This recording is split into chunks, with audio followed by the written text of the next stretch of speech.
ગીર સોમનાથના તાલાલામાં પણ ધોધમાર વરસાદ પડ્યો છે। ગીર વિસ્તારમાં વરસાદને લઈ સરસ્વતી નદીમાં પૂર આવ્યું છે। ગઈકાલ રાતથી ગીર વિસ્તારમાં વરસાદ વરસી રહ્યો છે। તો ગીર સોમનાથના આ દ્રશ્યો છે કે જે અત્યારે ચો તરફ જળ જમાવડો જોવા મળી રહ્યો છે। ઉપરવાસમાં પડેલા વરસાદને કારણે અત્યારે હાલ ચો તરફ નદી નાળાઓ છલકાયા છે। તાલાલા ગીર સોમનાથના દ્રશ્યોમાં આપણે બતાવી રહ્યા છીએ। ગીર વિસ્તારમાં ભારે વરસાદ પડ્યો જેને કારણે નદી નાળાઓ પણ છલકાયા છે। નદી અત્યારે ધોધમાર વરસાદને કારણે બે કાંઠે વહી રહી છે।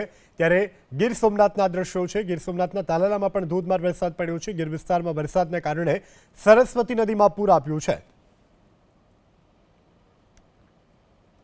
હાલ ચો તરફ નદી નાળાઓ છલકાયા છે। તાલાલા ગીર સોમનાથના દ્રશ્યોમાં આપણે બતાવી રહ્યા છીએ। ગીર વિસ્તારમાં ભારે વરસાદ પડ્યો જેને કારણે નદી નાળાઓ પણ છલકાયા છે। નદી અત્યારે ધોધમાર વરસાદને કારણે બે કાંઠે વહી રહી છે। ત્યારે ગીર સોમનાથના દ્રશ્યો છે। ગીર સોમનાથના તાલાલામાં પણ ધોધમાર વરસાદ પડ્યો છે। ગીર વિસ્તારમાં વરસાદને કારણે સરસ્વતી નદીમાં પૂર આવ્યું છે।